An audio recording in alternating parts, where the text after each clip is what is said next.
रात को नवाज़ ने साबित किया कि अच्छा खेलने के लिए मैदान में रहना ज़रूरी होता। और अगर नवाज़ शरीफ भी इसी तरह मैदान में रहते तो फिर भी उनकी इज़्ज़त होती, लेकिन इस नवाज़ से उन्हें सीखने की ज़रूरत है कि मैदान छोड़ के भागे नहीं जाते और फिर ये नहीं करते कि वापस ही नहीं आना। बहरहाल एक ज़रूरत थी इस वक्त पाकिस्तान की कौम को, एक बड़ी मुश्किलात में घिरी हुई है, और मुश्किलात में भी ये जो है हम जो घिरे हैं ये बुनियादी तौर के ऊपर तो इस हुकूमत की नाअहली की वजह से ही घिरे हैं।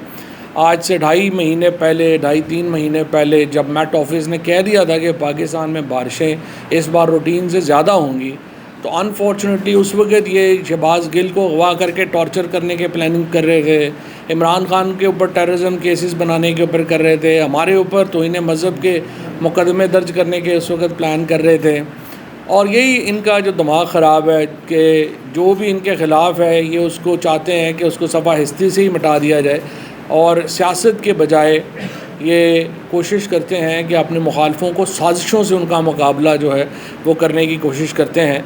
और अब तो माशाल्लाह दो बहुत ही बड़े ब्रेन ज़रदारी और नवाज़ शरीफ इकट्ठे हो गए हैं। पहले ये था कि ये बेनज़ीर के ख़िलाफ़ करते थे और उनको भी सिक्योरिटी रिस्क करार दिया करते थे।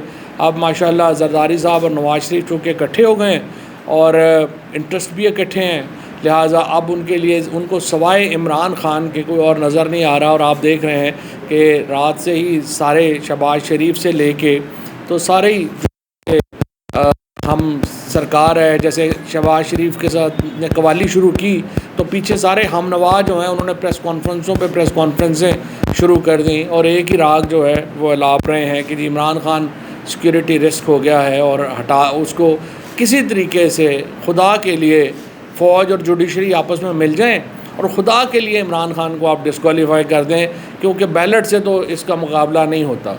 सो ये एक सोच है इस वक्त इन महापुरखों की जिनके ऊपर वो लगे हुए हैं। बहरहाल सारी सोचें पूरी नहीं होती, सारी गुफ्तगू जो है वो इस तरह से नहीं होती, और लोग अच्छी तरह इन किरदारों को पहचानते हैं। और कुछ को हम याद कराते रहेंगे कि ये कोशिश कि आप इमरान खान को, उनके करीबी साथियों को सियासत के मैदान से आकर पाकिस्तान में अपने बच्चों की, फिर बच्चों के बच्चों की आप जो हुकूमत है उसको आप बचा सकेंगे, ये पाकिस्तान के अवाम ने नहीं होने देना। लोगों को इतनी शदीद नफ़रत है इस वक्त इस मौजूदा हुक्मरान टोले से।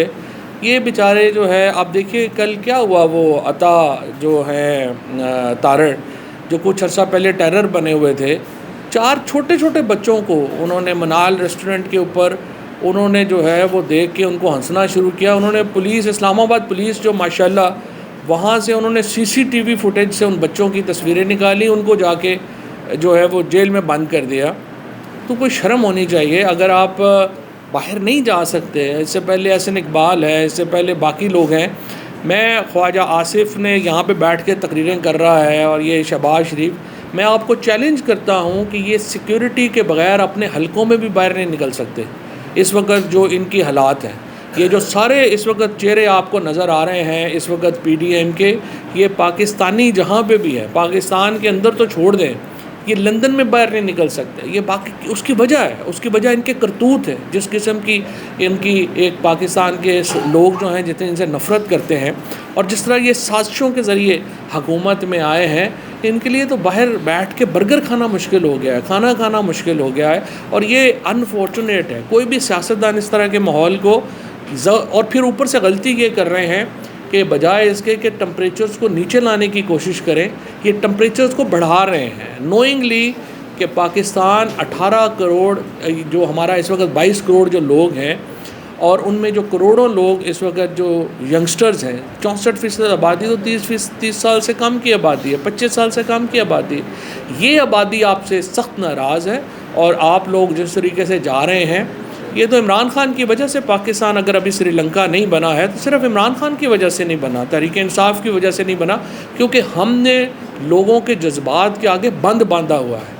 हमने लोगों को रोका हुआ है कि हमने पाकिस्तान को एक मुनज़्ज़म तरीके से तब्दीली लेके आनी है। एक गैर मुनज़्ज़म तरीके से फ़साद के ज़रिए तब्दीली पाकिस्तान के मुफाद में नहीं होगी।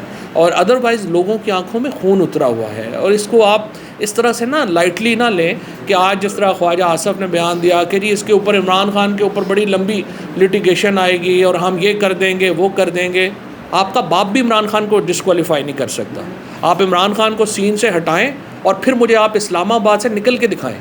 आप अपनी हैसियत और औकात के मुताबिक बात करें। हम आपका बहुत लिहाज कर रहे हैं, हम इस हकूमत का लिहाज कर रहे हैं और इसलिए लिहाज कर रहे हैं कि ये पाकिस्तान को हम एक मुनज़्ज़म तब्दीली की तरफ लेके जाना चाहते हैं, एक गैर मुनज़्ज़म तब्दीली की तरफ नहीं ले जाना चाहते, पहली बात।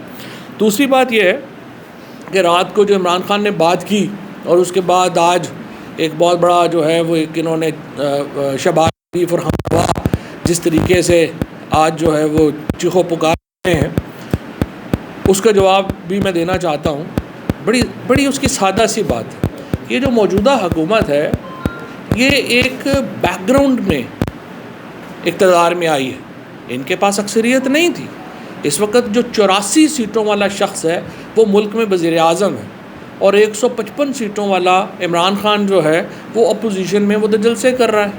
ये हुकूमत पाकिस्तान में मिनॉरिटी गवर्नमेंट है, अक़लियत की हुकूमत है और मेजॉरिटी प्रिंसिपल को वायलेट करके ही आए हुए हैं और इसलिए इनकी कोई इखलाकी हैसियत नहीं है, इसलिए इनकी कोई सियासी हैसियत नहीं है।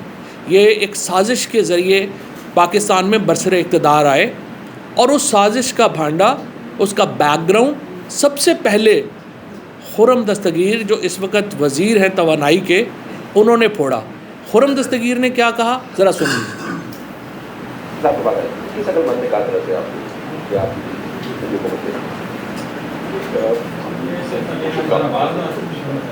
फ़ोन और जिस तरफ इस साल के आखिर में बड़ी तब्दीली उस वक्त ये नजर आ रहा था कि इमरान खान का बच हो है अगले 15 साल रहेगा अगर इस तरह हालात है। हम सब ने डिस्क्वालीफाई होना था इस साल के आखिर में तमाम जो अच्छा तो उनका तो ख्याल था कि मैं सफाई कर दूंगा, मैं किसी को नहीं छोड़ूंगा। तो ये आपका खदशा है, मालूमात है जी, हमारी सीरियस मालूमात है। आपके ख्याल में आपने ये लोगों को भूल जाता है, लेकिन कुछ माह पहले जो कहा कि नैब के 100 जज और हायर कर रहे हैं और हम इन सारे केसों को एक्सप्लाइट करेंगे तो मैस लेवल के ऊपर मैस लेवल आपकी बनी है वो इसी वजह से बनी है कि इमरान खान साहब के तो फाशिस्ट प्लान के ऊपर हमला करने के, तो लिहाजा ये आज मुश्किल जरूर है, लेकिन ये हमें याद रखना है जब हम मुइशत की डिस्कस करते हैं कि यहाँ जमहूरियत का, हाकमियत का और वफाकियत का खुर्रम साहब के पास आए 21 अक्लमंद ने कहा था वैसे आप ये था। अच्छा, इसके बाद यही जो गुफ्तगू है जो खुर्रम दस्तगीर ने आपके सामने कही कि वो क्यों, ये बैकग्राउंड मैं आपको एक्सप्लेन ये करना चाह रहा हूँ कि जो मौजूदा हुकूमत है ये एक नॉर्मल इलेक्टेड गवर्नमेंट नहीं है, इसको अवाम ने मुंतखब नहीं किया हुआ। और ये क्यों आए, जैसे खुर्रम दस्तगीर ने कहा कि हमें इसलिए हम आ गए कि हमें तो लग रहा था कि हमारे ख़िलाफ़ जो केसेस हैं वो डिसाइड हो जाएंगे और हम डिस्क्वालीफाई हो जाएंगे और अगले 15 साल जो है ये तो पीटीआई और इमरान खान जान ही नहीं छोड़ेंगे। लिहाजा ये हुकूमत एक इंटरनेशनल कॉन्स्पिरेसी के बाद ये हुकूमत जो है वो यहाँ पर बरसरे इक़्तिदार आई। सो पहली बात ये है, ये हुकूमत इलेक्टेड गवर्नमेंट नहीं है, ये हुकूमत एक कॉन्स्पिरेसी के नतीजे में आई और इस कॉन्स्पिरेसी को एक्सप्लेन किया पहले खुर्रम दस्तगीर ने, अब इसी कॉन्स्पिरेसी को आगे एक्सप्लेन किया जावेद लतीफ़ ने, जो भी अभी वफाकी वज़ीर हैं। जावेद लतीफ़ साहब का भी ज़रा चला दीजिए। के अंदर अगर अदारों के लोग कंप्रोमाइज होंगे और अगर वो इस तरह जमातों को चलाएंगे तो रद्द अमल इसी तरह आएगा जो हमें लोग कहते थे आते थे के तौर पर अदम एतमाद आ जाए, फलां बैठ जाएगा किसी चेयर पे,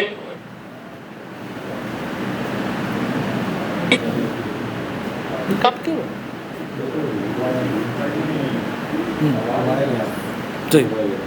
मोबाइल लगा दे, बिकॉज जब ये कट रहा है। लेकिन जावेद लतीफ़ साहब ने इसी चीज़ को मज़ीद आगे एक्सप्लेन किया कि ये जो कुछ हो रहा है वो क्यों हो रहा है।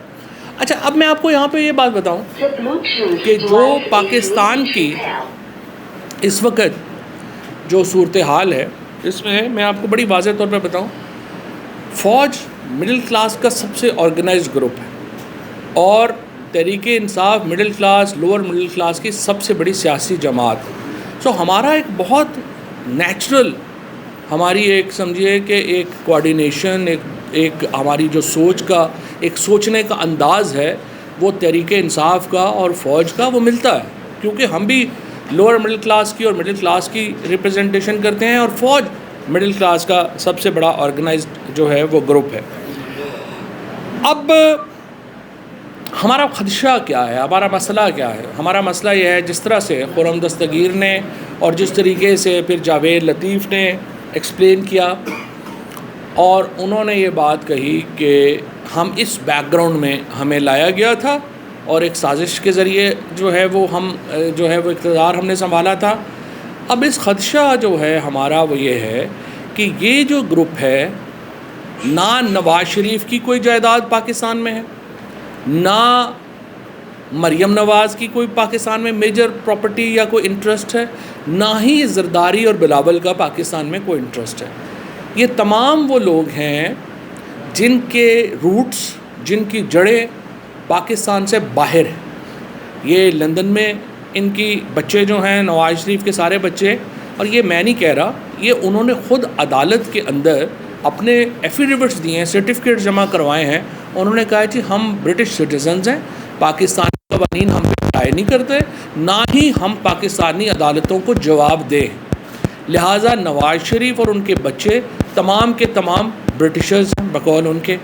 इसी तरह से जरदारी साहब की और बिलावल की, इनकी दुबई में जायदादें हैं, फ़्रांस में जायदादें हैं और यूके में जायदादें हैं। पाकिस्तान के साथ उन लोगों का भी जो है वो कोई इंटरेस्ट नहीं है। थोड़ा ये भी फिर अभी आपने देखा कि ये सिर्फ इक़्तिदार करने के लिए पाकिस्तान आते हैं। हमज़ा शहबाज जब वज़ीर आला बने तो वो फौरी तौर पे लाहौर में जो है वो वज़ीर आला थे। जो ही उनके ख़िलाफ़ नो कॉन्फिडेंस हुई या वो ख़त्म हुए और परवेज़ इलाही वज़ीर आला बने, सबसे पहला काम हमज़ा शहबाज ने क्या किया, उन्होंने जहाज़ पकड़ा, लंदन चले गए और अब तक वापस नहीं आए। उनके ख़िलाफ़, उनके भाई के ख़िलाफ़, उनके वालिद के ऊपर 14 बिलियन रुपीस की मनी लॉन्ड्रिंग का एक केस है, 10 बिलियन मनी लॉन्ड्रिंग का दूसरा केस है। 24 अरब रुपए की मनी लॉन्ड्रिंग के केसेस हैं, वो पाकिस्तान वापस नहीं आ रहे। उसके बाद इमरान ख़ान जो हैं वो क्या कह रहे हैं? इमरान ख़ान का बड़ा सीधा सीधा नुक्ता है। वो कह रहे हैं कि हम इस एलीट से पाकिस्तान को बचाना चाहते हैं। इस एलीट से पाकिस्तान नहीं बचता तो क्या होगा?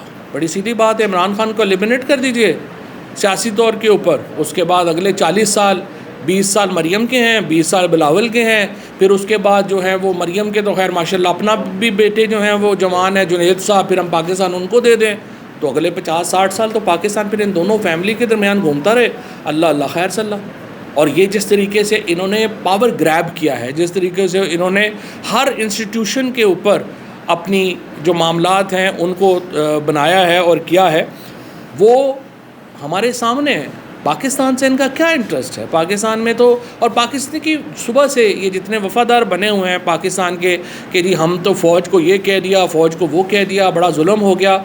इनके अपने क्या ख्यालात थे फ़ौज के बारे में? डॉन लीक्स क्या थी? डॉन लीक्स में, मेमो लीक्स में मेमो गेट स्कैंडल क्या था? जरदारी ने और नवाज़ शरीफ ने तो लिटरली पाकिस्तान को बेच ही दिया था मेमो गेट और डॉन लीक्स करके। डॉन लीक्स में उन्होंने कहा कि पूरे दुनिया में इस रीजन में टेररिज्म पाकिस्तान करवा रहा है।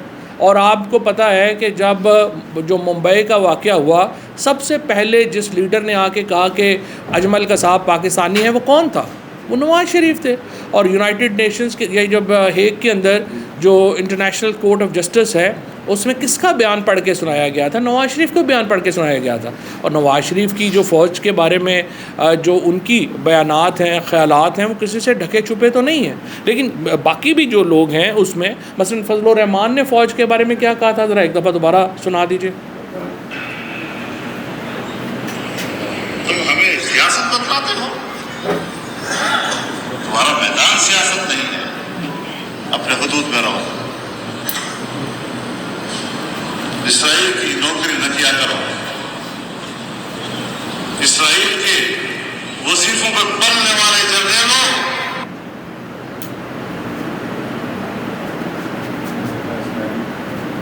इसराइल की नौकरी ना किया करो। इसराइल के वजीफ़ों पर पढ़ने वाले जर्नैलों ये थे फजलुर रहमान साहब। अब इमरान खान का जो सवाल है बुनियादी तौर के ऊपर, वो सवाल इमरान खान का ये है कि ये बल्कि इससे पहले अगर हम सुना सकें जो मरियम नवाज़ के जलसे में जो बातें हुई थी, पहले वो भी दिखा दें।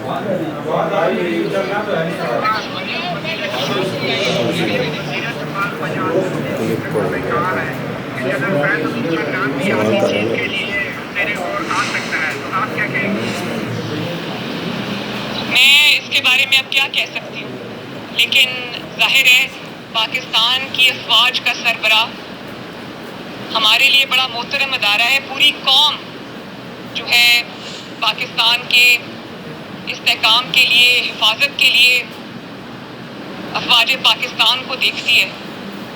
तो पाकिस्तान की अफवाज का सरबराह एक ऐसे इंसान को होना चाहिए जो हर किस्म के तनकीद से, शक व शुबा से, एक रेपुटेशन जो है इसकी वो फ्लॉलेस होनी चाहिए। ये पाकिस्तान के अवाम के लिए भी अच्छा है, 22 करोड़ के मुल्क के लिए भी अच्छा है, और ये अफवाज पाकिस्तान के लिए भी अच्छा है कि कोई अहल शख्स, कोई ऐसा शख्स जिसके ऊपर कोई दाग ना हो, वो अफवाज पाकिस्तान का सरबराह बने, ताकि अफवाज पाकिस्तान को लोग सलूट करें। ठीक। इसके अलावा मरियम नवाज़ के अपने जलसों में जो नारे लग रहे हैं कि इसके पीछे वर्दी है, वो भी मुझे अब दोबारा सुनाने की ज़रूरत नहीं है, वो बहुत ही फाश। अब सवाल बुनियादी तौर के ऊपर इमरान खान क्या कर रहे हैं? इमरान खान ये कह रहे हैं कि क्या ये सेट ऑफ पॉलिटिशियंस जो पाकिस्तान में बसर इक़्तिदार है, जिसका इलेक्शन जो है वो कानूनी नहीं है, जिसकी जो अपनी सियासी लेजिटिमेसी है वो कानूनी नहीं है, और ये अब भी, इससे पहले भी आप देख लें कि नवाज़ शरीफ ने क्या सलूक किया लोगों के साथ। जनरल आसिफ नवाज़ साहब के साथ नवाज़ शरीफ ने क्या सलूक किया। उनकी तो फैमिली ने बाकायदा ये इल्ज़ाम लगाया कि जनरल आसिफ नवाज़ को जो दिल का दौरा पड़ा था, उसको नवाज़ शरीफ ने जहर दिल दिया था, और फिर आर्सेनिक का हुआ और फिर चीज़ें हुई। जनरल जहांगीर करामत साहब जैसे जो शरीफुल नफ्स जनरल थे, उनके साथ क्या किया गया। उसके बाद जनरल परवेज़ मुशर्रफ के बारे में तो अभी आप 6 महीने पहले कह रहे थे कि उनकी लाश को यहाँ पे डी चौक में घसीटा जाए। आप तो नारे लगा रहे थे कि ये करना चाहिए पाकिस्तान के आर्मी चीफ़ के साथ। और फिर जनरल बाजवा साहब को जब आपने अपॉइंट किया था तो आपका ख्याल था कि जनरल बाजवा तो बिल्कुल जनाब हमारा एजेंडा लेके चलेंगे और ऐसे करेंगे। लेकिन ये जो सारे जर्नैल हैं ये पाकिस्तान की साथ जुड़े हुए हैं, ये आपके एजेंडे को पूरा नहीं कर सकते, ये आपको इस तरह से फेवरेटिज्म में नहीं पढ़ सकते। लिहाजा जो भी इस वक्त जर्नैल आते हैं वो पाकिस्तान की, ये तमाम सारे जो जर्नैल हैं इन्होंने तो ख़ुद बंदूक उठा के लड़ाइयाँ की हुई हैं। अब ये जनरल बन गए हैं, लेकिन जब ये लड़ रहे थे तो क्या पता था कि गोली आके सीने पे लग जाती और वो भी उन शहीदों में होते जो आज हम में नहीं हैं। लेकिन ये तमाम लोग जो हैं जो इस वक्त आए हैं ये एक निथरे हुए लोग हैं और ऊपर अपने सिस्टम में आए हैं। तो क्या हमें ये चाहिए, क्या पाकिस्तान का ये मुफाद होगा कि ये सियासी टोला पाकिस्तान की फ़ौज को इस तरह से कंट्रोवर्शियल कर दे? क्या ये पाकिस्तान का मुफाद होगा कि पाकिस्तान की जो इस वक्त सबसे बड़े लुटेरे हैं, जो पाकिस्तान के लिए असल सिक्योरिटी रिस्क है, वो इस तरह की अपॉइंटमेंट्स करें और इस तरह से वो मामलात को जो है वो आगे लेके चलें? ये इमरान खान का सवाल था। और इसके साथ साथ कोई शुबा ही नहीं है कि हमारी जो फ़ौज की क़यादत है उसकी मुहब्बल वतनी जो है वो किसी तौर के ऊपर, उसके ऊपर कोई शक व शुबा नहीं हो सकता। तमाम लोग जो हैं वो पाकिस्तान के साथ जुड़े हुए लोग हैं, पाकिस्तान की मिट्टी से जुड़े हुए लोग हैं।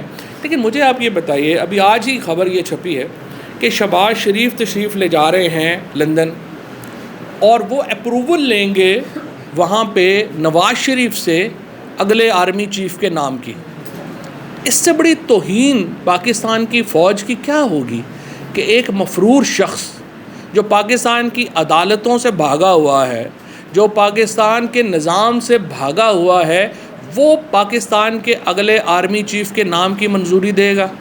क्या ये सिस्टम, क्या ये निज़ाम पाकिस्तान के फ़ौज की इज़्ज़त में इजाफ़ा करेगा या उसमें कमी करेगा, इसको देखने की ज़रूरत है।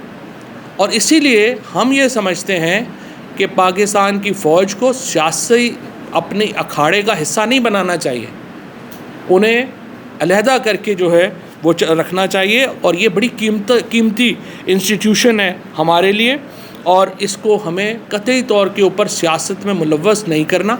लेकिन हम ये देखते हैं कि आज मैं अभी ख्वाजा आसिफ, मतलब एक इंतहाई, आप देखिए कि बदकिस्मती है कि ख्वाजा आसिफ जैसा आदमी पाकिस्तान का डिफेंस मिनिस्टर है, जो ख़ुद इस कदर बेशर्म आदमी था, उसकी जो वीडियोज़ हैं वो आपके सामने कई दफ़ा, दोबारा चलाने की ज़रूरत ही नहीं है, जो ख़ुद डिफेंस मिनिस्टर और फॉरेन मिनिस्टर था पाकिस्तान का, और दुबई की कंपनी से तनख्वाह भी वसूल कर रहा था। अब एक ऐसा डिफेंस मिनिस्टर जिसने समरी मूव करनी है, जिसकी जो है ही कंप्रोमाइज, यानी जिसकी अपनी अखलाकी हैसियत ये है कि पाकिस्तान के डिफेंस मिनिस्टर और फॉरेन मिनिस्टर की हैसियत से वो पाकिस्तान में काम कर रहा था, लेकिन दुबई से तनख्वाह ले रहा था, उसने समरी मूव करनी है और कह रहे हैं कि अप्रूवल नवाज शरीफ देंगे, जो पाकिस्तान से भागा हुआ मफरूर मुजरम है। तो आप मुझे बताइए, इससे इज़्ज़त में इजाफ़ा होगा या इज़्ज़त में कमी होगी? बाकी सारे मामलात जो हैं ये फ़ौज से मुतल्लिक़ बात नहीं है, ये पाकिस्तान की इस वक्त की जो पॉलिटिकल हायरार्की है, जो ख़ुद एक मुफाद से जुड़े हुए लोग हैं, हम उनके हाथों में इस तरह की डिसीजन मेकिंग देना समझते हैं कि इससे पाकिस्तान की फ़ौज की कदर व मंज़िलत में कमी होगी, और इसलिए इसको इनके हाथ में नहीं देना चाहिए। बाकी पाकिस्तान का जो क्राइसिस है, पाकिस्तान का जो बहरान है, वो पॉलिटिकल लेजिटिमेसी का है। पाकिस्तान का जो बहरान है वो सियासी क़यादत की कानूनी हैसियत का है, और वो उस वक़्त तक हल नहीं हो सकता जब तक पाकिस्तान के अवाम एक नए इलेक्शन के तहत अपनी नई हुकूमत मुंतखब नहीं करते। मौजूदा हुकूमत एक मुतनाज़ा हुकूमत है जो मुंतखब नहीं हुई, जिसको लेजिटिमेसी हासिल नहीं है, और ये हुकूमत को जाना होगा। मुल्क में अवाम को यह हक़ देना होगा कि वो नए इंतखाबात के ज़रिए अपनी नई लीडरशिप चुने। शुक्रिया। अजीम सदीकी, चैनल 51 से जी अजीम। तासुर ये दिया जा रहा है कि किसी बैरूनी एजेंडे के तहत पाकिस्तान तहरीक इंसाफ के चेयरमैन इमरान खान फौज को मुतनाज़ बना रहे हैं। रात जिस किस्म का बयान फैसलाबाद में दिया गया, उसके बाद इस वक्त पिंडी और इस्लामाबाद में मुशावरत हो रही है, कोई कार्रवाई भी हो सकती है आपके चेयरमैन के खिलाफ। क्या पार्टी के अंदर फवाद भाई कोई इस किस्म की लीडरशिप ने अपने चेयरमैन को बावर करवाया कि इस किस्म के बयानात से अफवाज पाकिस्तान में तब्दीली हो सकती है? Thank you sir. अजीम भाई, इसको कहते हैं सारी रात हीर रांझा का किस्सा सुनने के बाद कहा कि हीर मर्द थी औरत था। मैंने आपको पूरा एक्सप्लेन किया है कि इमरान खान का मतमा नज़र क्या था, और इसलिए ना रावलपिंडी का कोई इशू है, ना इस्लामाबाद का कोई इशू है, ना हमारा कोई इशू है। जो मुतनाज़ा लीडरशिप है उसने देखना है कि ये फ़ैसला वो कर सकते हैं कि नहीं कर सकते। ये बता दें कि जो पॉपुलरिटी ग्राफ है इस वक्त पूरी पब्लिक का इमरान खान के साथ, उसमें कोई डाउट नहीं है, लेकिन अब कल के स्टेटमेंट के बाद जो एक बयानिया बनाने की ज़बरदस्ती कोशिश की जा रही है, गुजरा की जानब से बार बार प्रेस कॉन्फ्रेंस की जा रही है, आप क्या समझते नहीं है कि इस वक्त एक बाकायदा साजिश की जा रही है इमरान खान के खिलाफ कि इमरान खान और फौज को आमने सामने ला के खड़ा करें? जिन वज़रा की अपनी हैसियत ये हो कि वो बाहर बैठ के खाना ना खा सके, जिन वज़रा की अपनी औकात ये हो कि वो एक जाके बर्गर खुद अपना नहीं खा सकते और उनको गार्ड साथ रखने पड़ते हैं, पूरी इस्लामाबाद पुलिस को उनको गार्ड करना पड़ता है, वो क्या बयानियाँ बनाएंगे? ये लोग जो भी बात करेंगे वो इनके मुंह पे आएगी। तहरीक इंसाफ, जिस तरह मैंने आपको बताया, सबसे इस वक्त मौसर और बड़ी आवाज़ है पाकिस्तान की, और ख़ुसूसन हमारी मिडिल और लोअर मिडिल क्लास की। और ये जो सारा तबका है, हमारी जो यूथ है, हमारी जो ख़वातीन हैं, वो जो बात पीटीआई कर रही है वो उसके पीछे खड़ी है। ये डिस्क्रेडिटेड लोग जो हैं ये बयानियाँ नहीं बना सकते। चेयरमैन तहरीक इंसाफ के मुस्लिम लीग नून की क़यादत से कोई खुफिया रवाबत हुए हैं? कोई ऐसी बात है कि आइंदा का सियासी सेटअप के हवाले से मुश्तरका हिकमत अमली अपनाई जा रही है? मेरा ख्याल है वो दिन गुजर गए हैं कि जब कमरों में बैठ के फ़ैसले होते थे। अब जो भी मुज़ाकरात होंगे, जो भी गुफ्तगू होगी, वो पाकिस्तान के लोगों के सामने होनी चाहिए। खुफिया मुज़ाकरात का दौर ख़त्म हो चुका है और पाकिस्तान के लोग ही फ़ैसला करेंगे कि क्या करना है और क्या नहीं करना। साहब, आप कह रहे हैं कि आर्मी चीफ के मामले को सियासी अखाड़े का हिस्सा नहीं बनाना चाहिए।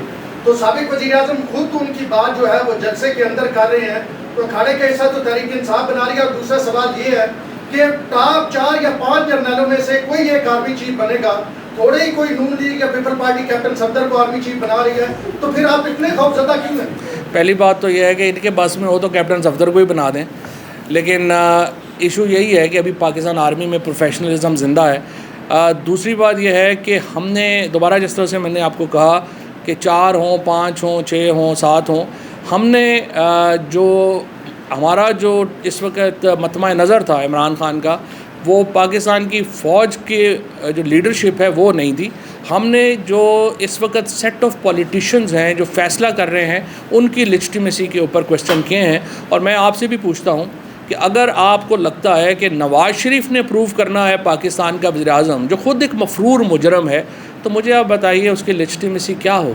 ज़ाहिर है कि हमारी नज़र में उससे जो इज़्ज़त है उस पर फ़र्क आता है। और भी ये बता दें कि आपने कहा कि जब अलर्ट जारी किए महकमा मौसमियात ने, तो वफाकी हुकूमत जो है वो आपके खिलाफ मुकदमे बनाने में मसरूफ़ थी। आपकी सूबों में हुकूमत है, आप लोगों ने क्या किया था? हमारे यहाँ जो भी मामलात हैं, जो भी करना था सूबों ने, इसलिए आप देखिए जिन 2 सूबों में, पंजाब में और खैबर पख्तूनख्वा में, जहाँ PTI की हुकूमतें हैं वहाँ की सूरत हाल देख लीजिए, और जहाँ PTI की हुकूमतें नहीं हैं वहाँ की सूरत हाल देख लीजिए।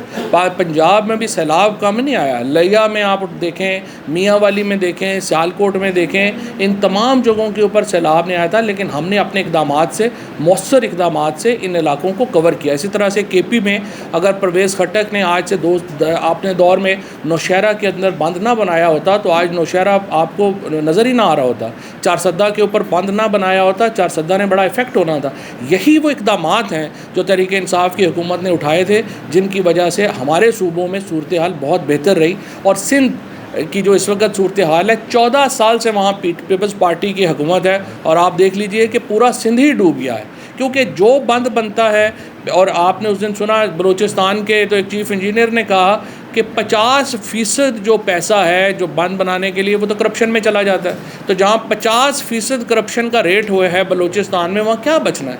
यही प्रॉब्लम्स हैं बलूचिस्तान में और सिंध में कि तमाम जो इलाके हैं वो तबाह बर्बाद हो गए हैं, क्योंकि करप्ट हुकूमतों ने वहाँ पे इंफ्रास्ट्रक्चर में पैसे खाए हैं। अगर ना खाए होते तो जिस तरह पंजाब और खैबर पख्तूनख्वा में इलाके बचे हैं, वहाँ पे मौसर इक़दामात हुए हैं, वही इक़दामात वहाँ पे होते हैं। नवाज़ शरीफ साहब, जो इस वक्त आप लोग जलसे कर रहे हैं पूरे पाकिस्तान में, तो बहुत से लोग तनकीद कर रहे हैं, तो क्या आपको नहीं लगता कि मौजूदा जो सैलाब की तबाहकारियाँ हुई हैं, इस मौके पर आप लोगों की जानिब से मुलतवी किया जाना चाहिए था और एक अच्छा जेस्चर देना चाहिए था, यकजहती का मुजाहरा करना चाहिए था वक्ती तौर पर? सबसे बड़ा जेस्चर PTI ने ही दिया है। 5 अरब 55 करोड़ रुपया PTI के अलावा किस जमात ने जो है वो खड़ा किया है? मुझे आप बताइए, ये फजल रहमान वगैरह किधर हैं? ये जो अंसारुल इस्लाम जो है इधर आ गई थी इस्लामाबाद के ऊपर कब्ज़ा करने, तो आप बताइए ना, वो तो उधर तो गए नहीं हैं। इस वक्त अगर कोई जमात पाकिस्तान के अंदर सैलाब ज़दगान के लिए इफ़ेक्टिव काम कर रही है, चाहे हमारी दोनों हुकूमतें हों और ख़ुद हमारी पार्टी हो, इमरान खान की एक कॉल पर रुपया जो है वो जमा हुआ है, और इंशाअल्लाह ताला। और आप देखिए, उस वक्त कह रहे थे जी पैसे पता नहीं कितने आएंगे कितने नहीं आएंगे, अब तक तकरीबन 2.5 अरब रुपया जो है वो आ भी चुका है, लोगों ने जमा भी करवा दिया है, डिस्पाइट द फैक्ट कि क्या रुकावटें नहीं खड़ी की गई कि लोग जो पैसे भेज रहे हैं ओवरसीज़ उनके पैसे यहाँ एक्सेप्ट ना हो। ये तो इन लोगों की इस वक्त मॉरल हालत। Thank you.